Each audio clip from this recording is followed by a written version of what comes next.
아마 오늘 강의를 한마디로 요약하라 그러면 상상하라, 두려워하지 마라. 그리고 기술은 주인공이 아니다.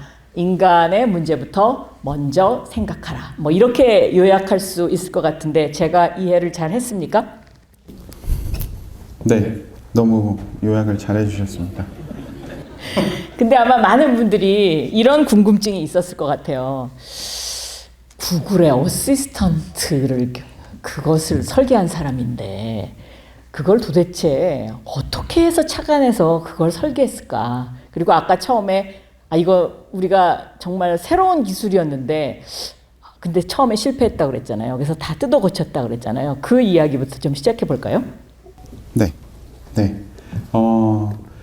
그 제품 서비스가 이제 출시된 배경은 그 전에 2016년? 그 훨씬 이전에 어떻게 보면 제가 구글에 합류하기 이전부터 그 인공지능의 미래를 준비하면서 구글 안에 이제 그 준비되고 있었던 프로젝트가 있었습니다. 그 외부로 뭐 공개되지 않은 프로젝트들이 되게 여러 개 많아요. 근데 그 중에 하나가 이제 뭐 벌텍스라는 기능 같은 건데 그것이 이제 시장에 이제 뭐 데모 버전으로 한번 나왔을 때 인공지능이 헤어샵에 전화를 걸어서 헤어샵을 예약을 하는 그 어떤 데모로 되게 유명해졌었죠. 그래서 그것을 바탕으로 이제 실제로 B2C 서비스를 만들자라고 시작했던 게 구글 어시스턴트였습니다. 그래서 저희 팀에서 그거에 이제 뭐 인터페이스를 디자인을 했던 거죠. 네. 근데 거기서 이제 예를 들면 홍 이사님이 이러이런 거를 이렇게 했었으면 이게 더 사용자들이 좋아할 것 같다. 그러니까 한마디로 홍 이사님의 역할은 이거 아니에요? 사용해 봤을 때 하는 소비자로부터 감탄사가 나오게 하는 그것을 하는 그게 잡이잖아요. 그러니까 그 모티브를 듣고 싶은 거죠, 사람들이. 여러 가지 측면이 있을 텐데 인공지능 서비스를 사용하는 사람들한테 특히 이제 그 당시에는 이런 유사한 서비스가 없었기 때문에 저희가 이제 어떻게 보면 되게 뭐랄까요 고통스러운 과정을 좀 겪었는데 사용자가 아까 이제 강연 중에도 말씀드렸다시피 실제로 그 소위 이제 말씀하신 와우하는 경험을 하는 그 순간을 만들기 위해서는 실제로 내 일상에 도움이 되는 그 순간을 만들어야 되는 거지 않습니까? 그래서 그 당시에 저는 그 전까지는 제가 이제 어떤 시각 정보를 정리하는 디자인을 했었다면 대화의 디자인으로 완전 그 개념을 완전 바꿔야만 했습니다. 그러니까 그냥 화면에 이게 어떤 정보가 어디 가고 텍스트가 어떻게 가고 이런 디자인이라기보다는 대화 속에서 사용자와 우리 서비스와 대화 속에서 어떤 맥락의 어떤 단어, 어떤 표현을 했을 때 이 사람이 만족할 거야라는 디자인을 해야 됐기 때문에 사실 그 당시에는 어떻게 보면 엑셀 시트, 구글 시트에다가 저희 컨버세이션 디자이너랑 같이 대화 속에서 나올 수 있는 모든 어떤 표현 방식을 이제 입력하는 것부터 시작을 했죠. 어떻게 보면은 되게 다소 무식하게 했는데 그 시작점이었기 때문에 그것이 토대가 있었기 때문에 지금으로 따지면 그게 데이터 라벨링하고 비슷하다고 봅니다. 그 모든 어떤 표현들을 다 입력을 해놓고 그것에 최적 지점을 맞추는 어떤 그런 과정이었죠. 그러니까 데이터 라벨링이 중요하다. 이제 그 얘기인데 아까 강연 중에 보면 스타벅스 컵을 쫙 찍어서 그 나를 어떻게 그 커피를 만들어주는 사람이 나를 어떻게 부르나 준, 제인 뭐 이걸 다 찍어서 제가 그 장면을 보면서 이분이 관찰력이 굉장히 뛰어나구나. 그리고 일상생활의 그 작은 순간을 놓치지 않고 그 순간순간을 연결하는 능력이 바로 오늘날의 홍성준 이사의 바로 포지션이 그거구나. 김태훈 대표 맞습니까? 맞습니다. 마이크 켜주세요. 네, 맞습니다. 왜냐하면요, 홍성준 이사는 산업 디자인을 전공했거든요. 그리고 미국에 가서 석사를 커뮤니케이션을 하셨다 그랬죠. 네. 그러니까 컴퓨터하고 처음에 그렇게 친숙한 사람이 아니었거든요. 그 다음에 이분이 지금 일하고 있는 회사는 뱅크샐러드라는 금융 앱 회사예요. 금융 앱 서비스 회사인데 그러면 금융회사에 들어가려면 기본적으로 회계학을 하거나 무슨 뭐 파이낸스 쪽에 뭐가 전공이 있어야 되는데 이 김태훈 대표님도 엉뚱한 사람을 뽑은 거예요, 지금. 그런데 이분 뽑고 나서부터 이 회사가 지금 잘 돼서 올해 흑자로 돌아섰죠. 네, 맞습니다. 그 전에 적자였거든요. 이렇게 되면 그리고 내년에 상장해요, 나스닥에. 나스닥이 아니라 코스닥에.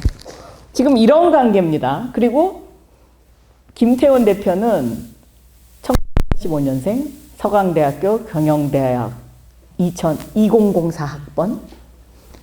여기 홍성준 이사는 이거 막 이렇게 밝혀도 되는 거죠? 프라이빗 또 나이요? 개인 정보 막 이런 괜찮습니다. 괜찮습니까? 네, 1979년생.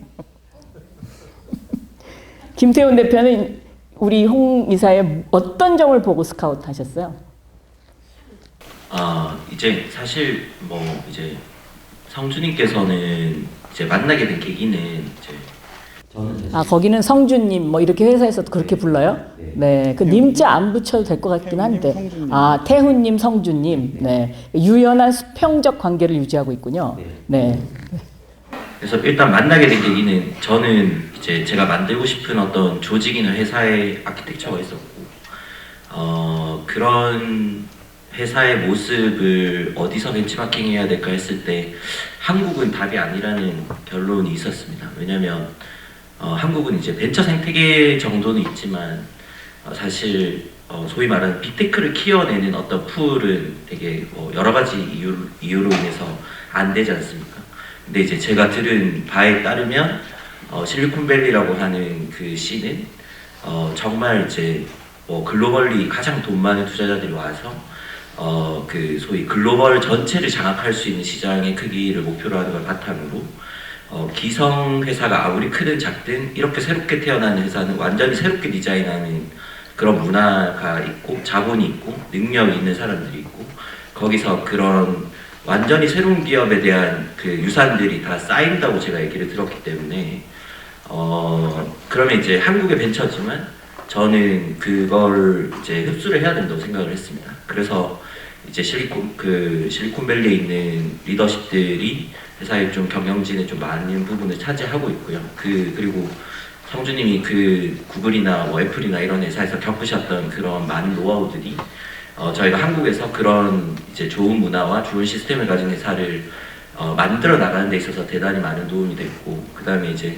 뭐 성주님 경력 보셨지만 뭐 창업자가 이제 시장에 도전을 하듯이 제가 알기로 성주님은 거의 정말 완전 자력갱생으로 실리콘밸리에 이제 혈혈 단신 이제 도전하셔가지고 스스로 이제 이루신 어치먼트라서 사실 실력 이런 건 뭐 제가 감히 이제 제 전공도 아닌데 말씀드릴 부분이 없었습니다. 그래서 이제 조인하시게 됐고, 근데 제가 이제 성주님 조인하시고 일하면서 느낀 이제 대단히 엄청난 그 퍼포먼스는 그 경영진이시잖아요. 디자이너시지만 경영진이신데 지금 요 그 발표에서도 제가 좀 많이 이제 느꼈는데 엄청난 관리 능력이 있으세요. 예, 정말 그 도가에서 얘기하는 뭔가요? 그 리더가 있는지 모르는 그러니까 촌장이 있는지 모르는 동네는 정말 뭐 그 극강으로 행복하고 그 만족감이 있는 동네라는 그런 비슷한 표현 있지 않습니까? 그게 이제 정말 성주님에 딱 맞는 얘기인데, 성주님은 자기 존재감은 거의 회사에서 잘 안 비치세요. 근데 성주님의 조직원들은 회사에 대한 로열티와 사실은 성주님에 대한 로열티겠죠. 근데 회사에 대한 로열티와 만족감과 창의성이 거의 폭발을 해요.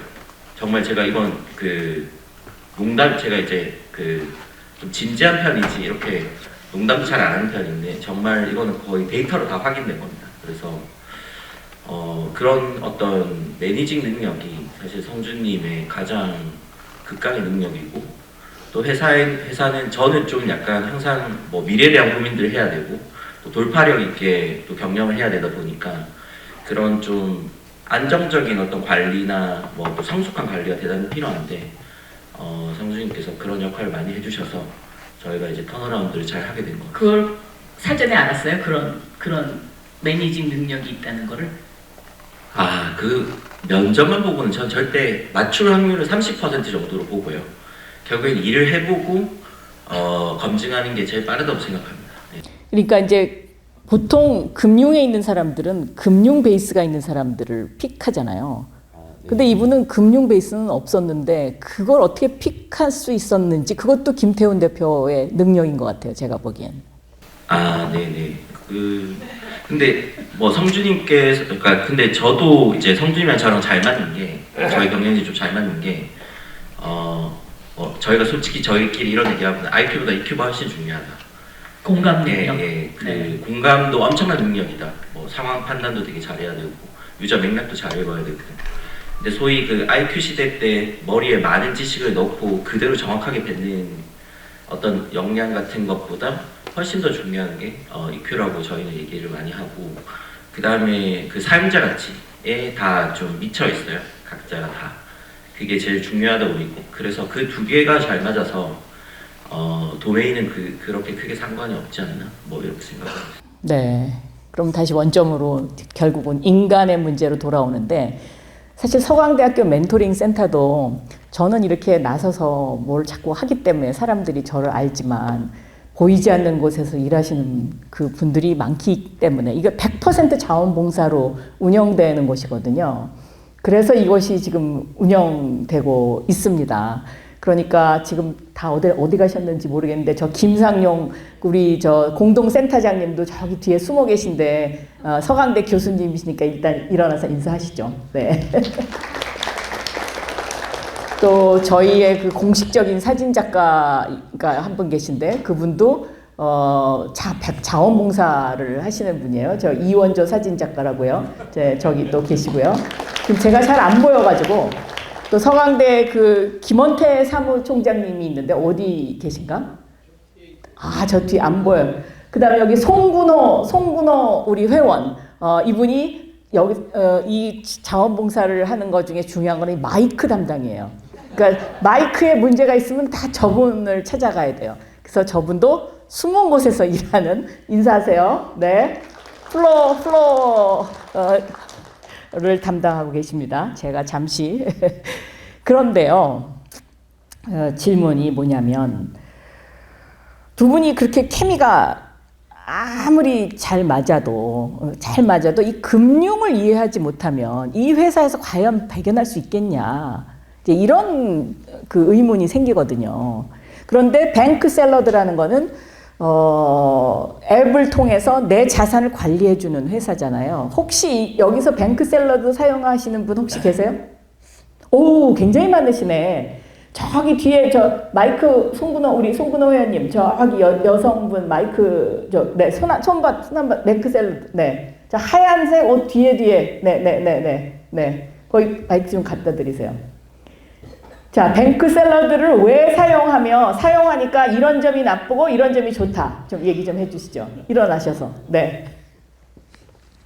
저는 19학번 졸업생 이혜은이라고 하고요. 저 뱅크 샐러드 처음 알게 됐던 거는 그냥 가계부 어플을 검색하다가 초창기에 알고는 있었는데 유전자 키트 덕분에 조금 좀 딥하게 유저가 됐고, 전 마트에서 또 사닥 협력을 진행하면서 좀 더 깊이 알게 되고, 사회초년생으로 넘어가면서 다양한 자산을 한 번에 좀 보고 좀 목돈 마련하고 이런 거를 스스로 하고 싶은데 스스로 계획하기 좀 힘드니까 앱의 도움을 받아서 제가 어느 정도 모았고 또 추천하는 카드나 보험 상품도 다 볼 수 있어서 좀 종합적으로 제 자산을 한번 한눈에 보고 관리할 수 있는데 도움을 많이 받고 있어서 계속 사용 중입니다. 네, 사용해보니까 장점은 뭐고 단점은 뭐예요? 장점은 아까 말씀드렸다시피 한 어플 안에서 모든 자산을 한눈에 보고 관리할 수 있다는 게 굉장히 유저로서 좋았고, 또 굉장히 신선한 시도들을 많이 하고 있는 게 보여요. 지금 베타 테스트로 그 뱅셀 일하는 거 돈 모으기 그런 것도 참여를 하고 있는데, 그런 게 새로 아기자기하게 사용자들이 좀 재밌게 돈 모으기 할 수 있게끔 계속 베타 서비스나 이런 것들 시도를 해보는 것 같아서 그 부분도 되게 잘 즐기고 있어요. 유료입니까? 무료입니다. 무료예요? 그럼 단점은요? 단점은 아직 잘 발견을 하지 못한 것 같아요. 아이고야. 한 분 더 해볼까요? 또 뱅크 샐러드를 써본 중 아까 손 많이 드셨는데 저 뒤쪽에서 또 한 번 이러니까 또 갑자기 아무도 손을 저 끝에 손 드셨어요. 네. 거기 마이크 좀 해보시죠. 네. 네, 저는 06학번인 고승혁이라고 합니다. 아, 네네네. 네. 예, 서강대학교 나오셨군요. 예, 네. 맞습니다. 예, 그냥 이제 저는 자산 모아서 특히 예전에 카드 추천해주는 시스템이 있었거든요. 그때 어떤 카드 가장 혜택이 있는지 검색하다가 사용하게 됐는데 그 이후로도 이제 꾸준히 사용하게 돼서 굉장히 만족도가 높다라는 거 플러스 이제 말씀하신 대로 그 유저 경험이 굉장히 좋아서 약간 빠져들어가는 레비톨 같은 그런 느낌이라 한번 보면 저의 엉망인 상태를 계속 바라보게 되는 그런 앱이었던 것 같아서 항상 보고 반성하고 있습니다. 단점은 뭔가요? 써보니까. 단점은 이제 저의 안 좋은 재무 상태에 대한 이제 꾸준한 피드백이랄까 예, 개인을 반성하게 만드는 점이 그렇습니다. 아, 그렇군요. 그럼 요즘 20대들이 이거 굉장히 많이 쓰는 것 같은데요. 20대들이 스스로 자산 관리를 잘 합니까? 데이터를 보면 아실 거 아니에요. 네, 다들 요즘에는 원래는 이제 통합자산관리 앱이 나오기 전에 은행앱, 카드앱, 증권앱으로는 자산관리하는 게 거의 불가능했었고요. 그래서 이제 통합자산주에는 이제 거의 금융의 일상이 된 것 같고요. 다들 많이 하시는 것 같습니다. 자산 관리를 잘 한다고요? 20대들이. 네. 어떤 방향으로 자산 관리를 잘해요? 요즘에는 그 자산 관리를 도와주는 솔루션들이 대단히 많이 나와서 예를 들어서 대출을 비교하는 서비스라든지 그래서 금리랑 한도 같은 것들을 최적화하는 거라든지 말씀하신 카드 피킹률을 높이는 솔루션이라든지 이렇게 이제 저희가 자본주의 시스템 자체가 거의 금융기관의 어떤 금융상품으로 거의 일단은 바텀업으로 이루어져 있지 않습니까? 근데 그런 것들이 이제 대단히 그런 것들에서 효율성을 찾아내기가 또 사실은 되게 번거롭고 말씀하신 전문 지식이 필요한데 그런 것들을 이제 다 대응을 해주기 때문에 이제 다 그런 것들이 이제 좀 일상이 되지 않았나? 사실 5년 전만 하더라도 그냥 이제 은행 앱 쓰고 카드 앱 쓰고 증권 앱 쓰고 그 다음에 이제 설계사나 자산관리사들 만나서 토론하고 어려운 얘기들 있으면 도서관에 가서 공부하고 이랬는데 이미 정말 많은 것들이 이제 바뀌었고 그걸 다 일상적으로 쓰시는 상황인 것 같아요 지금. 그럼 무료 앱이면 어디서 수익이 납니까? 예, 저희는 금융상품 중개. 그러니까 이제 저희가 이제 좋은 상품을 고객들한테 추천을 드려서 고객들이 이제 가입을 하면 금융회사로부터 수수료를 받는 모델입니다. 예. 그러면 거기서 홍성준 이사의 역할은 뭐예요? 저희 앱의 전체 디자인을 총괄하시는 거죠. 그러니까 그 디자인이라 하면 경험 디자인? 그러니까 어떻게 하면 사람들이 빨리 쉽게 들어갈 수 있나? 그러면 홍 이사가 그 회사에 들어온 이후에 가장 큰 업적? 근데 사실 저희가 홍성준 이사님 들어오시기 전에 앱이 되게 뭐라고 해야 될까? UX/UI는 정말 그렇게 좋지가 않은 앱이었습니다. 예. 왜냐면 이제 요즘 금융신에서 하는 그 대출 비교나 통합자산 관리나 이제 소비기반 카드 추천 다 뱅셀이 최초로 만든 기능들이라서 좀 혁신성이나 이런 것들은 대단히 인정을 많이 받았는데 네.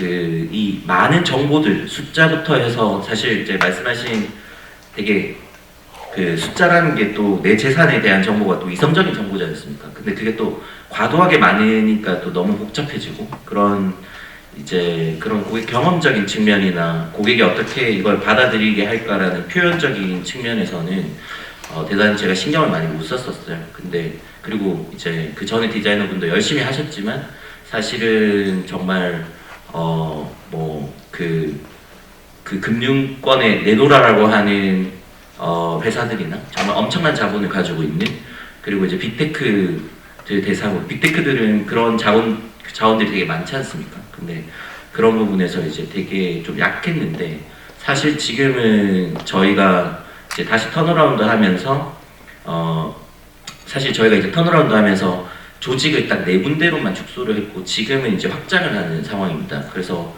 투자 기능이나 이런 것들은 좀 부족한데 저희가 이제 메인으로 하고 있는 카드 대출, 보험, 그리고 통합자산관리 이 4가지는 최근에 빅테크들이랑 저희가 이제 UT를 해보면 고객 경험이나 뭐 성능이나 만족감 이런 데서 되게 압도적으로 잘 나옵니다. 그래서 그런 부분들을 이제 성주님께서 다 디자인 조직을 이끄시면서 그걸 이제 아예 제가 보면 좋은 디자이너 한 명을 고용해서 어떤 피처 레벨에서 디자인이 잘 나오는 것과 되게 제품 전체 경험의 품질을 올리는 건 또 완전 다른 문제거든요. 근데 그걸 이제 성주님께서 오시자마자 이제 거의 2년 만에 다 이제 하셨죠. 네. 그러니까 이제 충분히 이해하셨죠. 그 금융회사인데 금융을 몰라도 되고, 그 다음에 AI를 활용하는데 AI 기술의 전공자가 아니어도 이렇게 성공할 수 있다. 그것을 지금 보여주는 하나의 사례입니다. 왜냐하면 요즘 만나는 사람마다 우리 뭘 해야 되지? 뭘 먹고 살아야 되지? 계속 그런 질문을 하도 많이 받아서. 그런데 학생들이 가장 실수하는, 금융에서 가장 실수하는 습관? 그런 것이 있다면 어떤 걸까요? 지금 그냥 금융을 위해서 열심히 일하시는 게 제일 중요한 것 같아요. 소득을 일단 늘리시는 게. 소득을 열심히 일해라. 네. 네. 제가 중기부 장관할 때는 그 더존 비전이라고 그 회사가 그렇게 크지 않았어요. 근데 그 회사가 데이터를 계속 모으다가 소상공인을 대상으로 하는, 소상공인들이 일하다가 보면 바쁘잖아요. 그래서 이 대출 하루에 회계장부 정리하는 게 아주 힘든데 그 회계장부를 대신 정리해주는 일을 하면서 엄청나게 커져가지고 1조 원 이상 회사가 됐는데, 어떻게 보면 지금 뱅크샐러드가 그거하고 상당히 유사한데 그것을 젊은 사람들을 대상으로 이렇게 금융관리를 해주는 이제 그런 아이디어인데, 그건 어떻게 창안을 하셨습니까? 네.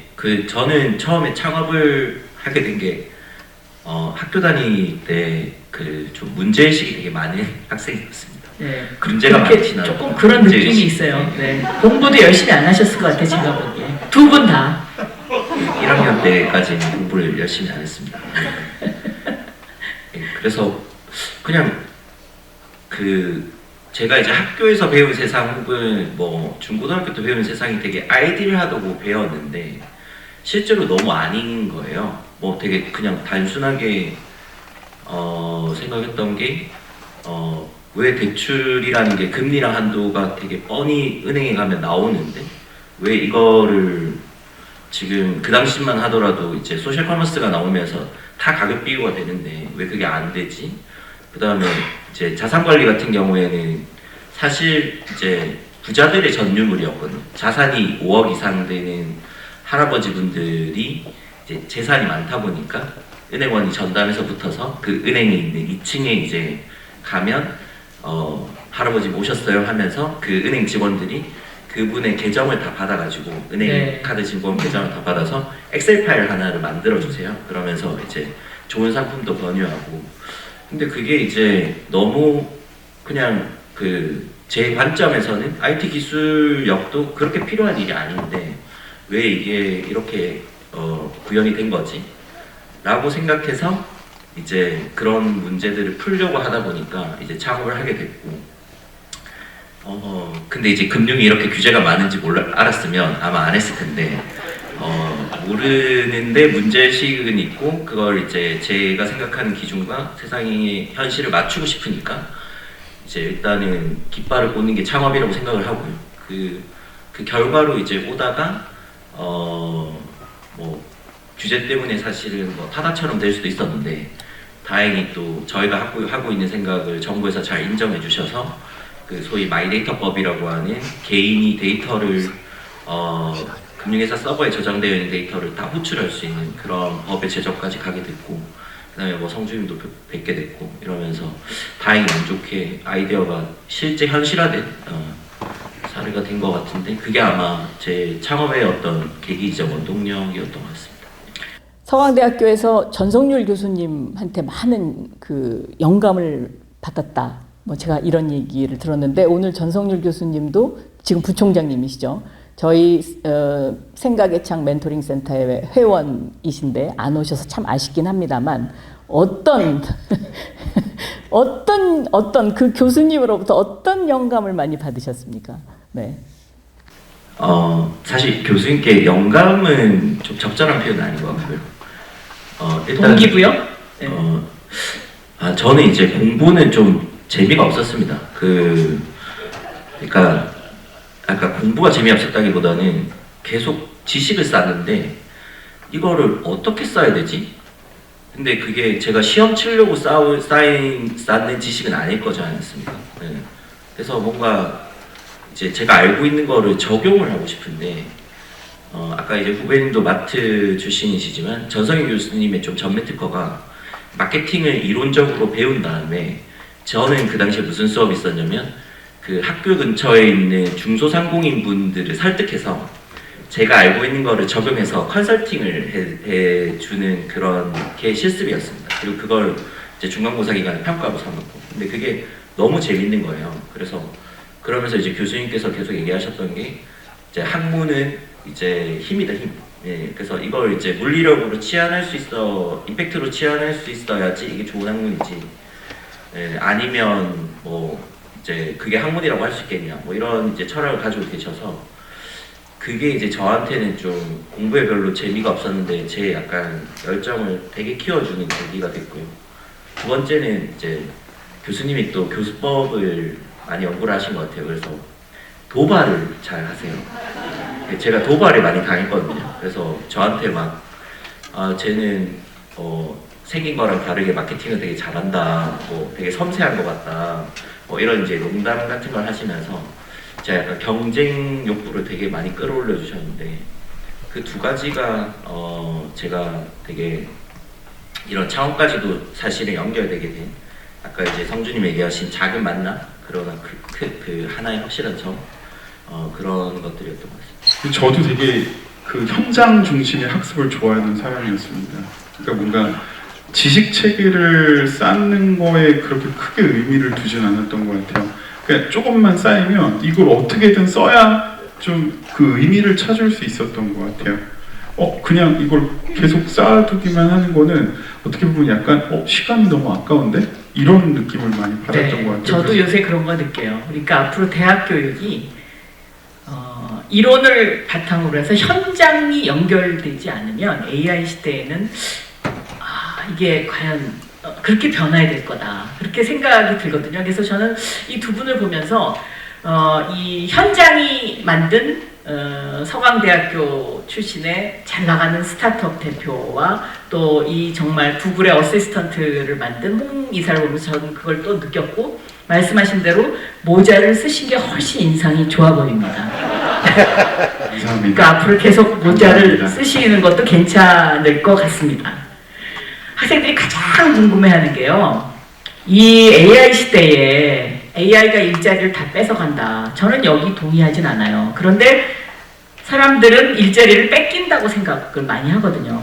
그래서 도대체 그렇다면 우리는 앞으로 어떤 일을 해야 되느냐. 이제 이 질문이 매번 나오는 것이 가장 많이 들어오는 질문이에요. 오늘도 그 사전 질문을 받았는데 이 질문이 대부분이었어요.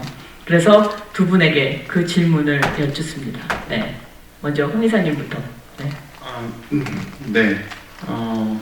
저는 우리가 어떤 일을 하게 될까라는 거에 정답은 아직 저희가 모르고 있다고 생각을 하고요. 다만 이제 저희가 그러면은 뭐 그런 건 있는 것 같아요. 그 휴먼 인 더 루프라는 인간과 그 휴먼 컴퓨터 인터랙션에 있는 아주 오래전부터 그 뭐랄까 어떻게 다소 정형화되어 있는 어떤 이론 같은 게 있거든요.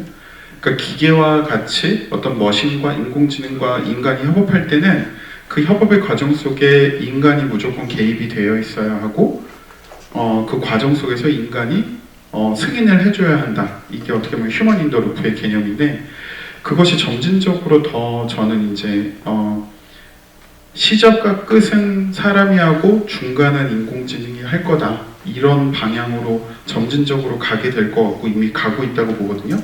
그러면 결국에는 시작을 사람이 하고 마무리를 사람이 하고 중간 과정을 다 인공지능이 하게 된다면 처음 시작은 문제를 발굴하고 정의하는 게 사람의 역할일 거고 마무리는 그 마무리를 하면서 그 결정을 하고 의사결정을 하고 방향성을 제시하는 게 인간의 역할이라고 생각하거든요. 그래서 아까 강연님도 말씀드렸지만 문제를 정의하고 발굴할 수 있는 아까 장관님께서도 저한테 좋은 말씀을 해주셨는데 관찰력?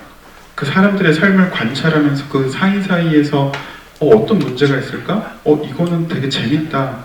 호기심을 가지고 바라보고 그 문제점들을 발굴하는 그게 인간의 역할일 거고 그리고 인공지능한테 시켜서 그 과정을 다 겪고 난 다음에 그 과정을 거치고 나서 이것보다 이게 맞아라고 의사결정을 하는 것이 인간의 역할이라고 생각을 합니다. 그러려면은 그 과정 자체를 내가 이해하고 있어야 되기 때문에 그 과정을 이해하는 어떤 인사이트 그리고 의사결정을 할 수 있는 어떤 용기랄까요? 신념이랄까요? 이런 관점이 명확하게 있어야 된다고 생각합니다. 네, 그러니까 인간성이 포함된 결정. 지난 가을에 이세돌 구단도 이거하고 상당히 비슷한 이야기를 하고 갔어요. 결국 시작과 끝은 인간이 시작하고 마무리할 수밖에 없다. 김 대표는 어떻게 생각하세요? 네. 제가 저는 요새 회사에 거의 1년 동안 일만 하다가 오랜만에 사회를 왔거든요. 사실은 김 대표가 일이 너무 많아서 저녁 약속도 안 하고 그 다음에 저녁에 사람도 안 만난다 그래서 오늘 안 오시겠다 그러는 거를 그러면 저녁에 밥은 먹어야 되는데 저는 김밥 한 줄을 먹습니다. 그래서 제가 오늘 짜장면 사드리기로 하고 여기 모셨어요. 박수 한번 주세요. 네. 그래서 성주님 얘기를 들으면서 제가 좀 환기가 되게 엄청 많이 됐던 것 같습니다. 근데 저는 이제 왜 환기가 됐다고 말씀드리냐면 사실 회사랑 경쟁 그리고 한국에서 회사를 이제 만든 창업자로서 고민하니까 이게 너무 고민이 어렵거든요. 사실. 예. 왜냐면 파운데이션 모델은 무조건 VVP이 될 것 같고 그게 한국에 뭐 당연히 한국형 모델이 필요하긴 하지만 그게 주류가 될 것 같진 않거든요. 그리고 저희가 검색됐던 언어의 장벽이나 이런 것들은 다 이제 의미가 더 없어지는 상황이고 그랬을 때 글로벌 경험을 하셨던 성주님 관점에서는 정답인 것 같아요. 제가 봤을 때는 그 세 가지 강조하신 거랑 공감이 왜냐면 여기 계신 분들은 뭐 창업자는 아니시잖아요. 그러니까 사실 이 시대를 어떻게 내가 살아가야 될까라고 했을 때는 이제 정답인 것 같습니다. 근데 그래서 제가 이제 환기가 되게 많이 됐던 것 같아요. 내가 회사 경영적인 관점에서만 이것도 너무 바라보고 있었구나 하는 생각이 좀 있었고요. 그 다음에 사실 저는 AI 발전 속도가 이제 감히 이제 상상이 안 됩니다. 사실. 예. 왜냐면 성주님과도 거의 2년 전에 거의 6개월마다 다른 것 같아요. 근데 실리콘밸리에서 경험하시는 사람들은 거의 한 달마다 다른 씬이겠죠? 하니까 이제 성주님이 그거보다 더 빠른 것 같다 이런 얘기를 한 게 거의 1년 전이거든요. 근데 요즘에는 이제 다 아시겠지만 AGI 넘어서서 이제 재기적인 그 개선 그러니까 AI가 AI를 개발하는 다음 모델까지 다 개발하는 단계까지 됐다고 하니까 사실 이 커브가 한계 체증이 있을 것 같지도 않고 그냥 계속 S커브를 그릴 것 같은데 진짜 이제 어려운 문제라고 생각합니다. 근데 성준이 말씀하신 게 이제 큰 나침반으로서의 정답인데 그리고 장관님 얘기하셨던 대로 제가 그냥 생각한 전제들을 몇 가지 얘기 드려보면 AI가 일자리를 뺐을 거냐? 일자리의 총량 자체는 줄어들지 저는 않을 거라고 네, 저도 그렇게 생각하고요. 생각합니다. 네. 그 다음에 많은 이 전문가들이 얘기하는 대로 생산성이 이제 엄청 폭발적으로 좋아질 테니까 풍요로워질 거다. 그것도 저는 되게 맞다고 생각하고 근데 이제 그 사이에 그 중간에 그 혼란에 되게 많은 기회와 그 다음에 뭐 어떤 부분에서의 일자리의 상실 혹은 자기가 기대했던 커리어에 어떤 기대와 못 미치는 상황들 이런 상황들은 분명히 있을 것 같아요. 그래서 그 요 시대를 어떻게 또 현실적으로 건너갈 것인가도 사실은 제 후배들이시니까 대단히 중요할 것 같다고 생각을 하고요.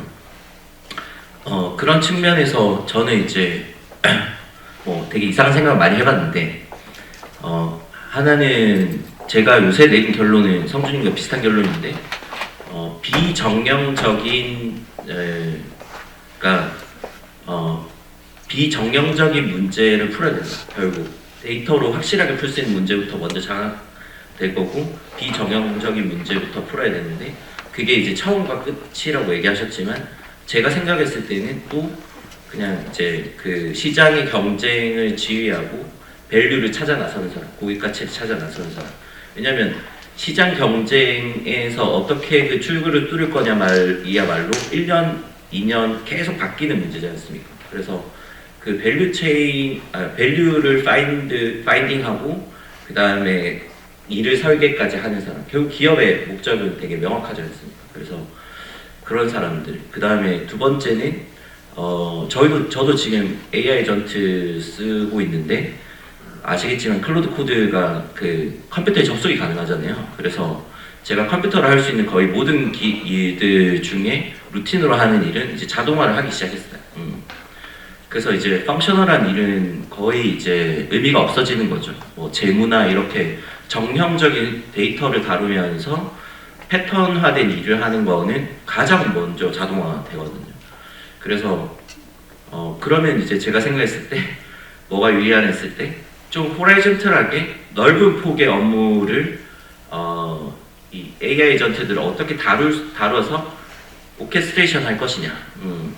그러면 이제 좀 시야가 넓고 제가 제너럴리스트, 스페셜리스트 표현은 되게 잘못된 표현이라고 사실 생각하는데 굳이 얘기한다면 좀 폭넓게 볼 수 있는 사람. 그 다음에 기계한테 맡기기 어려운 비정형적인 일에 어떤 의사결정을 할 수 있는 사람. 아까 제가 얘기 드렸던 고객 가치를 발굴한다든지 이런 거는 AI한테 시켜도 결국엔 누군가 컨펌을 하든 그 다음에 거기다 이제 경쟁이라는 거는 상대성이지 않습니까? 경쟁자가 어떻게 하느냐에 대한 수도 생각을 해야 되고 그런 것들까지 이제 하는 일들. 그런 두 가지 정도의 일들이 조직 내 안에서는 되게 각광받지 않겠나 뭐 그런 생각이고요. 그러려면 그런 걸 잘하려면 뭘 열심히 해야 될까요 지금?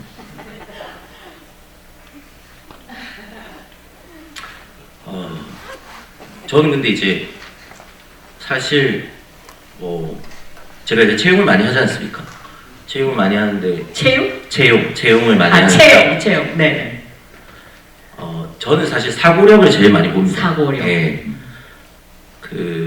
뭐 메타인지 뭐 이런 걸 되게 중요하게 여기는데 사실 솔직히 한국의 어떤 교육 커리큘럼에서 그런 걸 잘 키우는지 잘 모르겠습니다. 그러니까 예를 들어서 사고력을 키운다. 예. 아까 홍성준 이사님은 강연 중에 나왔어요. 이분의 상상력은 영화, 그러니까 영화를 많이 보신 그 상상력이라고 저는 그렇게 생각이 드는데 그 사고력을 키우려면 어떻게 해야 돼요?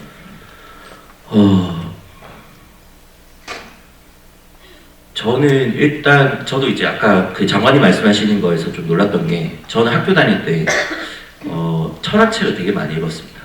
그러니까 특히 서울대 필독서, 서강대 필독서 아니라서 죄송합니다. 서울대 필독서 100개 중에 저는 좀 소설 이런 건 좀 지루하더라고요. 철학책을 많이 거기서 철학책이랑 좀 각 분과별로 뭐 화공이든 생명공학이든 그 노벨상 타신 분들의 책은 되게 쉽거든요. 그러니까 되게 복잡한 얘기 없이 통찰력 있는 얘기만 해주시는데 그런 책들 읽으면서 자연스럽게 그 철학이라고 하는 게 계속 이제 자기 생각도 의심하고 그 다음에 더 논리적인 결론을 찾아 나서고 그 다음에 그게 과연 진짜 옳을까로 반문하는 거지 않습니까? 그래서 자연스럽게 이제 메타인지나 이런 것들이 좀 늘어나는데 그걸 하면서 자연스럽게 사고 훈련이 많이 됐던 것 같아요. 앞으로 크게 되실 것 같아요. 왜냐하면 팔란티어 아시죠? 요즘 이란 전쟁에 미국의 사실상 미국의 전략을 짜는 회사죠. 그리고 그동안에 주가가 엄청 올랐다가 요즘은 좀 이렇게 했는데 다시 오르기 시작하는데 그 팔란티어의 창업자 피터 틸 그리고 알렉스 카프 이 두 사람이 다 철학과 출신이에요. 그러니까 컴퓨터공학을 하지 않았어요. 이 두 사람도. 그리고 우리 공감의 시대에 온 학생들이 철학과가 2명이나 있고요. 그 다음에 경영학과, 다음 다 인문계 학생들이에요. 그래서 지금 저희가 이분들을 제2의 김태훈을 만들어 보려고 이 멘토링 센터에서 열심히 노력하고 있습니다. 저 한번 쳐야 되는 거 아닙니까? 저보다 훨씬 잘 되니까. 저는 그 방금 태영 대표님이 말씀하신 그 책에 대해서 저도 너무 공감하고 특히나 이제 앞으로 인공지능 세대에 우리가 이미 있기 때문에 박영순 장관님께서 아까 제가 이제 그 발표의 소재로서 영화의 시나리오나 에피소드들을 몇 번 활용을 했는데요. 그러니까 저는 이게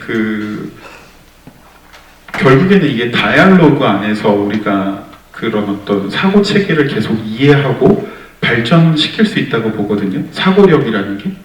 그러니까 저는 이제 개인적으로는 그것을 얻어내는 방식이 이제 3가지가 있습니다. 하나는 태영 대표님과 동일하게 책에서 얻고요. 그리고 또 하나는 이제 아까 보여드린 영화 속에서 얻습니다. 그리고 마지막 하나는 우리가 지금 나누고 있는 이런 대화 속에서 얻거든요. 그래서 이 3가지가 모두 다이얼로그 중심입니다. 책이라는 거는 이제 작가와 이제 읽는 사람의 이제 대화고, 영화는 영화 속에 있는 수많은 등장인물 사이의 어떤 대화 속이고, 우리가 실제로 대화를 나누고 있는 모든 이 체계 속에서 저는 이걸 많이 하면 많이 할수록 사고력이 향상이 되고, 결국에는 우리가 인공지능을 지금 사용하고 여러분들께서 많이 일상 속에서 사용하고 계신 그 맥락도 한 90% 이상이 다 언어잖아요. 그렇기 때문에 이런 다이얼로그를 많이 경험하시는 게 최대한 나를 그 안에 노출시키시는 게 가장 좋은 방법이 아닐까. 네, 맞습니다. 저의 경험을 통해서 보더라도 모든 문제는 대화 속에서 해결할 수 있다. 이게 이제 제가 정말 느끼는 경험인데, 그런 의미에서 오늘 총장님 오셨으니까 제가 감히 하나 부탁을 드리면, 서강대학교의 복도에 학생들이 앉아서 대화할 수 있도록 책상, 의자를 이렇게 간간히 배치를 해주시면, 그러면 거기에 모여 앉아서 수업과 수업 사이에, 아니면 그 수업이 빈 시간 사이에 그냥 자연스럽게 앉아서 이야기할 수 있는 공간을 만들어주는 것. 그게 저는 굉장히 중요하지 않을까.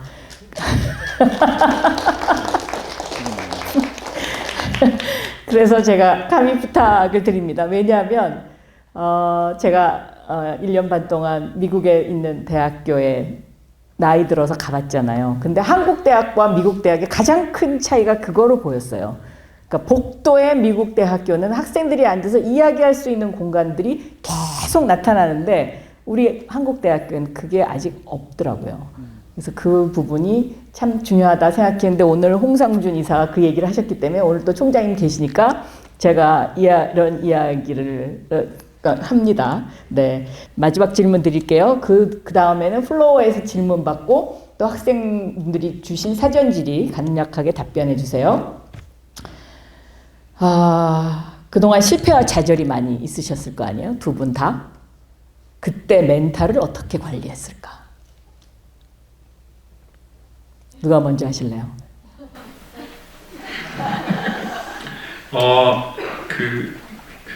어떤 삶의 스테이지마다 그게 되게 다른 것 같아요. 저도 아직 그 어르신들이나 선배분들에 비해서는 아직 젊기 때문에 저한테도 또 다음 스테이지가 있으리라 생각을 하는데, 아주 더 젊었을 때 20대 후반 30대 초반에는 저는 되게 트로피를 추구했던 것 같아요. 뭔가 성취하는 게 매력적이었고, 저 트로피를 내가 얻어내기 위해서 정말 밤낮 없이 일해서 노력할 거야 라는, 그게 어떻게 보면 굉장히 어떻게 보면 큰 동력이 될 때가 있는 것 같거든요.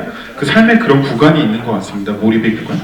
그리고 나서 이제 예를 들어서 결혼을 하게 되고, 저는 지금 이제 남자아이 2명을 키우고 있는데, 그 뒤에 이제 미국에서도 그렇고 한국에 와서 합류를 하고 나서 동료들과 함께 일하고 있는 그 과정 자체, 그리고 서로를 성장시키고 회사를 함께 성장시킨다는 그 일에 담겨있는 의미 자체가 저한테는 굉장히 큰 동기부여이고, 그리고 그 근간에는 저희 뭐 아이들이 있다고 생각을 해요. 저는 결국에는 이 아이들이 살아갈 미래를 위해서 제가 지금 뭔가 노력을 하고 있다라고 생각을 하고 있거든요. 내가 이 아이들이 살아갈 그 미래를 위해서 내가 조금이라도 뭔가 더 기여를 하고 싶다라는 그 마음이 굉장히 큰 동력이 된다고 생각합니다. 그래서 뭔가 진짜 이건 너무 피곤하다. 이건 때로는 진짜 약간 때로는 그렇잖아요. 진짜 못 해먹겠네 이런 느낌 들 때 있잖아요. 그럴 때 이제 어떻게 보면은 나를 다시 일어나게 하는 동력이 결국엔 저한테는 지금은 이제 가족 아이들이지 않을까. 결혼해라 뭐 이런 얘기예요. 네. 결혼해도 좋다. 네. 그리고 동료들도 있다. 네. 네, 이렇게 말씀드리겠습니다. 우리 김 대표는요? 네. 저는 멘탈은 터지면 안 됐다고 생각하고요. 네. 대비를 다 해내야 된다고 생각합니다. 그래서 뭐 예를 들어서 제가 창업을 했을 때 제 수중의 자산을 다 걸고 제가 베팅을 한 거거든요. 했는데 돌아갈 데가 없었냐? 있었습니다. 그래서 하방을 항상 제가 깔아놓고. 어떤 하방을 깔아놓으셨어요?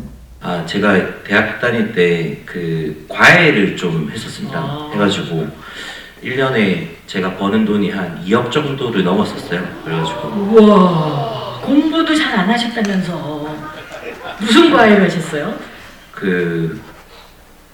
내신 평균 60점 맞는 친구들 부산대 보내는 게 제 전매 특허였습니다. 그래서 그거에 나름 솔루션이 있어가지고, 그래서 이제 부산에 있는 해운대가 좀 부촌이거든요. 그래서 그 아줌마들이 저한테 이제 자퇴도 종용을 많이 하셨었고, 학교 그만 다니고. 학교 그만 다니고 내려오면 이제 먹고 살게 해주겠다. 해가지고 이제 해서 언제든 돌아갈 때가 있었습니다.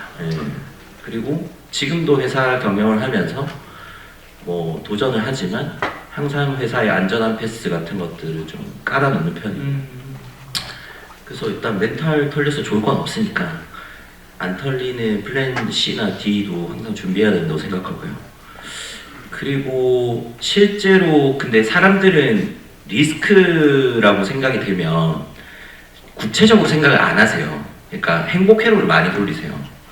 근데 저는 이제 창업가다 보니까 어쩔 수 없이 그런 일을 겪게 되지 않습니까?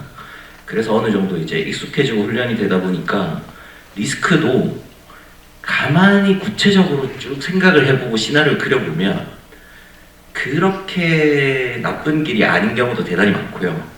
동전의 양면처럼 돌려보면 또 기회라고 생각되는 측면도 있고, 그래서 그걸 좀 알게 된부터는 안 좋다고 생각하는 것도 구체적으로 시나리오를 그려봅니다. 그려보면 저는 인간의 내가 대단하다고 생각하는데 또 어느 날 그 시나리오 그리다 보면 2달 뒤에 그거를 안 갈 수 있는 해결책이 나온다든지 아니면 그것도 되게 나쁘지 않다고 생각하는 솔루션이 나온다든지 이렇게 또 진화를 하는 것 같고요. 그래서 좀 크게 이 2가지 방법이 있고요. 성준님 말씀하신 원동력, 다시 이제 뭔가 에너지가 쳐졌을 때 나가는 힘, 이거는 저는 이제 똑같은 것 같아요. 그러니까 사랑, 애정, 그러니까 누군가로부터 받았던 제가 그 에너지를 받았던 씬, 그게 이제 전송희 교수님일 수도 있고, 저는 사실 서강대가 저한테는 이제 고마운 이유가 그런 애정을 많이 느꼈던 공간이거든요. 친구들이나 뭐 선후배는. 그래서 그게 항상 좀 제가 낙관하고 긍정하면서 좀 도전하게 되는 되게 큰 힘, 그런 거라고 생각합니다. 네. 자, 사전지리 데이터 사이언스를 전공하신 오윤진 학생입니다. AI가 점점 많은 의사결정을 자동화하는데 금융 서비스처럼 신뢰가 중요한 영역에서는 어디까지 AI에게 맡기고 어디까지 사람이 개입해야 한다고 보시는지요? 이거는 김 대표님이. 저희 지금 회사가 가려고 하는 방향이 금융 AI 에이전트거든요. 그래서 지금은 이제 데이터가 쫙 모여 있고, 그 다음에 데이터라고 하는 거는 이 개인의 지금 상황을 정확하게 알 수 있는 것들이고, 사실 결과도 정확하게 알 수 있겠죠. 왜냐면 이 사람이 신용카드를 발급받았을 때 피킹률이 어떻게 변하는지 알 수 있으니까. 예. 그래서 이게 이제 데이터로 쌓이고, 그 다음에 아까 그 문제를 해결하는 여러 가지 솔루션들이 있는데, 저희가 이제 만드는 궁극적인 모습은 어떤 거냐면, 이제 아까 이제 열심히 노동하고 월급이 500만 원 들어오면 이제 사람마다 소비 패턴도 다르고, 그 뭐 2달 정도의 생활비가 필요한 사람도 있고, 앞으로 나갈 돈 같은 걸 예측해야지 얼마를 또 내가 저축하거나 투자할지 여윳돈이 나오잖아요. 예, 그게 사람마다 완전히 다 다릅니다. 그래서 근데 그 여윳돈을 굴리는 데 있어서 사실 되게 다양한 옵션들이 있죠. 뭐 대출이 있는 사람은 마통을 갚는 게 답일 수도 있고, 아니면 또 이제 상환을 대출을 해야 되면 목돈을 또 모아야 되는 상황이기 때문에 적금을 드는 게 답일 수도 있고, 그래서 이제 이런 부분들을 저희가 이제 설계하는 게 목표예요. 그러면 이제 그런 엔진을 만드는 데 있어서 이제 결국에는 이제 질문 주신 분들께서 이제 말씀 주신 거를 좀 얘기를 드려보면, 근데 이게 그러니까 피처 바이 피처 문제로 보면 간단해 보이지만, 아까 제가 얘기 드린 뭐 고객의 리스크, 그 다음에 내가 이 돈을 어디에 써야 되는지에 대한 기회비용, 그 다음에 나중에 내가 갚아야 될 돈까지 예측하는 모델까지 가면 대단히 복잡해지거든요. 예.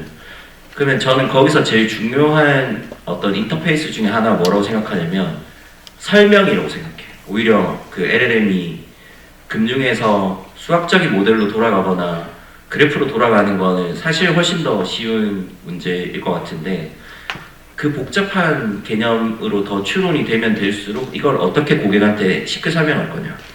근데 그걸 설명하는데 뭐 IRP가 어떻고 뭐 세액공제가 어떻고 이걸 다 개념을 이해해서 설명하는 거는 또 설득력이 없지 않습니까? 근데 내 돈이 나가는 거는 되게 중요한 일이니까 내가 확신을 가지고 이제 해야 될 텐데, 그런 것들을 어떻게 설명할 거냐가 되게 AI가 되게 중요한 측면이라고 생각을 하고요. 그리고 금융 서비스가 대단히 또 중요한 측면이라고 생각을 하고, 그래서 뭔가 맡긴다 안 맡긴다라고 정의할 수 없는 게, 현재는 룰 베이스가 LLM보다 더 잘 푸는 문제가 또 있을 수도 있고요.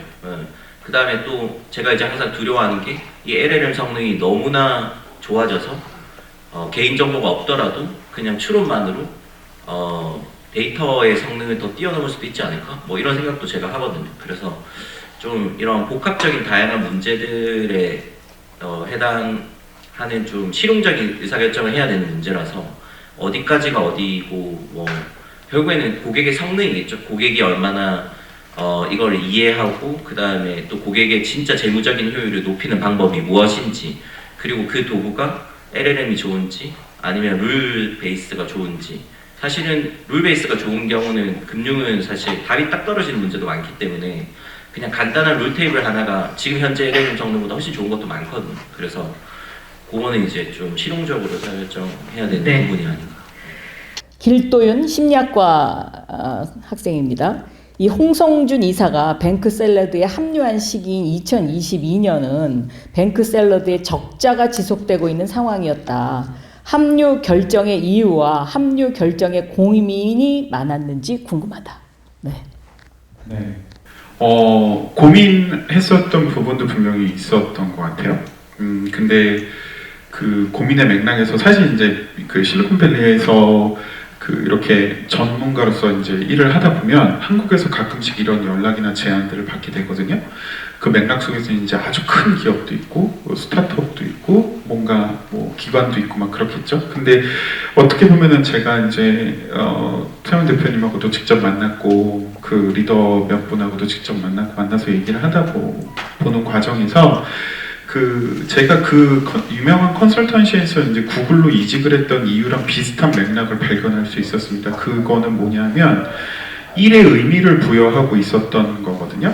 그러니까 구글의 어떤 회사 자체의 어떤 미션과 비전 자체가 정보를 어떻게 더 효과적으로 쉽게 체계화해서 전 세계의 모든 인류들에게 기여를 하는 어떤 회사의 비전과 목표가 있었어요.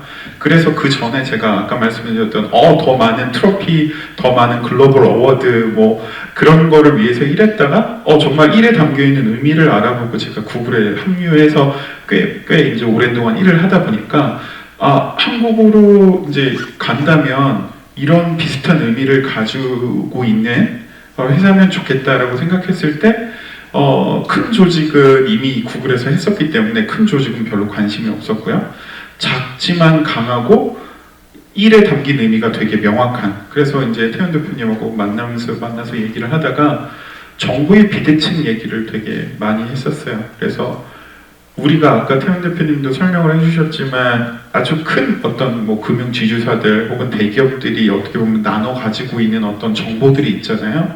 그런 것들이 일반 사람들에게 분배되지 않고 전달되지 않고 활용될 수 없다면 너무 불합리한 거기 때문에 그런 문제를 우리는 해결해 보자라는 것에 일에 담긴 의미가 있었고, 저는 그것에 이런 도전이라면 정말 고생스럽겠지만 한번 해보자. 네, 그렇게 와서 합류하게 됐습니다. 네. 그러면 이제 플로어에서 질문 받도록 하겠습니다. 네, 여기 제일 먼저 손 드셨는데 세 번째 계신 분 준비해 주시고요. 그 다음에 또 질문 있으세요? 저쪽에서 질문이 많네요. 거기 저 뒤쪽에 두 분, 그렇게 세 분 질문 받겠습니다. 예. 반갑습니다. 아주 오래간만에 후배 경영자들한테 전통 기업 히어로서 제대로 미래의 안개를 꿰뚫는 통찰력 있는 전략 가르쳐서 굉장히 고맙고요. 하나만 여쭤보겠습니다. 여기 학교는가 우리 후배들이 비유를 하자면 야구로 비유하자면 1루, 2루, 3루에 들어오는데 3루에 들어올 때는 굉장히 힘들잖아요. 점수 따기 위해서. 1루로 갈 적에는 어떻게 해야지 지금 우리 홍 이사님하고 우리 김 대표님이 하는 걸 우리는 학생이니까 도대체 어떤 공부, 바텀 라인, 두 번째 더블 라인, 탑 라인에서는 정말 어떻게 해야지 이렇게 훌륭한 사람. 제가 개인적으로는 전통적인 기업 사장으로서 보세요는 홍 이사는 정말 열정과 집념, 실천력은 제가 부러움을 존경하는 그런 느낌을 받았어요. 아주 김 대표 오늘 기분 좋겠어. 그럼 제가 부탁해요. 학생들이 일로로 가서 뭘 준비해야지 진짜 될까? 간략하게 답변해 주세요. 네. 네. 아까 근데 이미 말씀을 좀 많이 하긴 하셨어요. 책 많이 읽고 철학책 많이 읽고 뭐. 네. 저는 우리 후배들은 좀 많이 질렀으면 좋겠다고 얘기를 많이 합니다. 질렀으면 좋겠다. 네. 그래서 저는 그 전성희 교수님 수업 듣고 이게 지식을 쓰니까 힘이고 그러니까 학교 공부가 더 재밌어졌거든요. 그러니까 사실 지금으로 치면 MBA를 사실 1학년 때 한 거예요. 제가 봤을 때. 왜냐면 4년간 거의 100에 해당하는 지식을 다 배우지만 실제로 현업에 와서는 뭐 안타깝게도 복사하는 것을 시작할 수도 있고 반대로 경영에서 배운 것들 다 까먹거든요. 제가 봤을 때. 왜냐면 펑셔널한 일부터 시작을 하게 되니까 이 지식과 실무가 너무 비대칭이 또 심합니다. 그래서 요거를 저는 이제 전성희 교수님 수업 듣고 그 다음에 했던 게 제 수중에 돈이 100만 원 정도 있었거든요. 그 노가다 밤에 그러니까 주말마다 노가다 뛰어가지고 100만 원 모아서 신촌에서 호떡 장사했었습니다. 노점상.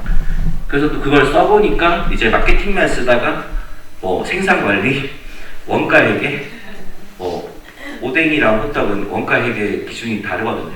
예를 들어서 그런 것들을 이제 제가 실증을 많이 해보면서 사실 훨씬 더 앞서갔던 것 같아요. 차라리 저한테 억년수갈 돈이 2천만 원 있으면 저는 그냥 장사 한번 해보는 게 경영학도들한테 도움이 훨씬 더 많이 될 거라고 생각합니다. 네, 강의 잘 들었습니다. 아까 이사님께서 마지막에 이제 3대 혁신 요소에 대해서 말씀을 해주셨는데, 제 강의 들으면서 뱅크샐러드를 보면 고객에 원하는 서비스도 만드신 것 같고, 또 기술적으로도 가능한 부분을 만드실 것 같은데, 마지막에 지속 가능한 부분에서 제가 질문이 좀 있거든요. 그래서 비슷한 서비스들이 지금 토스라든지 아니면 네이버페이라든지 굉장히 서비스들이 많이 나오고 있는데, 뱅크샐러드가 생각하시는 차별점이라든지 아니면 내년도에 코스닥 상장을 하신다고 했는데 가장 중점적으로 생각하는 뱅크스타드의 가치 이런 부분에 대해서 좀 궁금합니다. 누가 답변하시겠어요? 네, 김 대표님. 네. 예, 저희는 아까 말씀드린 대로 이제 분절된 어떤 앱 기능이 아니라 완전히 이제 목표 중심으로, 그러니까 자율주행 자동차처럼 유저들이 특정한 목표를 설정하면, 예를 들어서 내가 한 달에 쌓이는 돈이 100만 원인데 이걸 150만 원까지 늘리고 싶다. 어떻게 해야 되냐 하면 일종의 여태까지 저희가 토스나 뱅셀 보면 기능이 너무 많잖아요. 예, 정보도 너무 많고, 예, 그런 것들을 이제 개인 맞춤형으로 다 해소해서 실행까지 해주고, 그 다음에 이제 학습을 해서 이제 고객이 원하는 목표를 달성할 수 있는 데까지 만드는 금융 AI 에이전트가 저희 제품의 큰 비전입니다.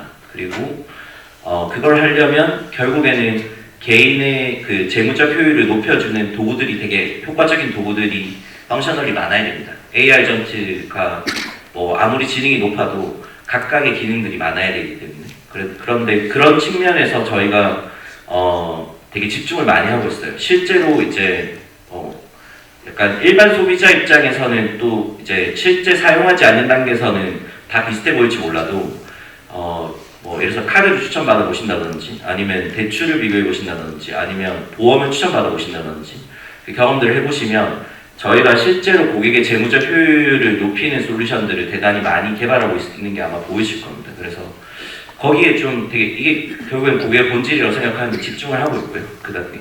네. 네, 안녕하세요. 저는 서강대 경영학과 23학번 윤다현이라고 하고요.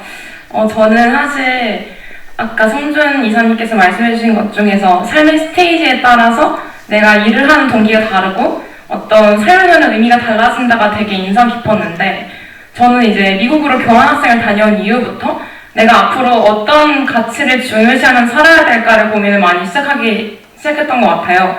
특히 제가 인턴을 지금 하고 있는데, 이전에는 총 인원이 4명인 스타트업에서 인턴을 했었고, 지금은 총 3위에 달한 정말 큰 대기업에서 인턴을 하고 있는데, 그러다 보니까 이 두 조직을 경험해보면서 제가 앞으로 남은 인생, 그리고 사실 장기적으로 보기보다는 내가 앞으로, 제가 23살이어서 20대 초중반에는 어떤 기준으로 첫 조직을 선택을 해야 뭔가 제 개인적인 성공이라던가 앞으로 제 삶에 좀 어떤 윤택한 길을 만들 수 있을까, 이런 고민을 하고 있어서 송준님께서 20대 초중반 그리고 20대 후반까지 어떤 기준에 따라서 조직을 선택하셨는지 그런 게 좀 궁금했습니다. 어떤 기준이 여러 가지가 있었겠지만 그 기준도 그때마다 조금 달랐던 것 같고요. 하지만 저는 스티브 잡스가 얘기하는 그 점들을 연결하는 이야기를 되게 좋아하거든요. 여러분들 다 아실 거예요. 근데 그 이야기의 근본은 절대로 내가 미래를 내다보고 나의 점들을 연결할 수 없다는 거잖아요. 미래를 내다보고 점들을 연결하는 건 불가능하다. 내가 살아보고 나서 뒤를 봤더니 이렇게 점들이 연결됐었네 라고 내가 깨닫게 되는 거기 때문에, 사실은 근데 스티브 잡스가 얘기한 그 커넥팅 더 닷스라는 개념에는 그 전 단계가 있다고 생각해요. 사람들이 그 얘기는 잘 많이 안 하거든요. 그게 뭐냐면 일단 점을 많이 찍어야 됩니다. 점들을 연결하기 위해서는 점을 많이 찍어놔야 돼요. 그게 어떤 점이든, 그거는 사람을 만나는 점이 될 수도 있고, 기회를 만나는 점이 될 수도 있고, 어떤 책을 보는 점이 될 수도 있는데, 그 점을 무수히 많이 찍어 놓을수록 점들이 연결될 확률이 높겠죠. 네, 저는 이렇게 답변 드리고 싶습니다. 네, 오늘의 결론이었습니다. 점을 많이 찍어라. 제 조언도 혹시 도움이 될까봐. 저는 그냥 잡스가 또 얘기한 내 가슴이 뛰는 일을 해라, 이게 전 정답이라고 생각하고요. 왜냐면 이게 성과를 내려면 지식, 경험, 스킬셋, 의지, 태도 5개가 중요하다고 하더라고요. 근데 저는 항상 의지랑 태도가, 제가 의지가 높고 내가 태도가 긍정인 일을 항상 쫓았던 것 같아요. 그러면 지식이랑 경험이랑 스킬셋은 그냥 따라온다고 생각하고요. 근데 여기서 하나만 더 추가하면 좀 기여하는 일을 했으면 좋겠어요. 그러니까 그게 사회가 됐든 주변이든 가치를 만드는 일, 그리고 내가 의지와 태도가, 에너지가 올라가는 일, 그걸 하시면 저는 나머지는 되게 서강대에 나오셨잖아요. 그래서 다 그냥 해결하실 거라고 봅니다. 네.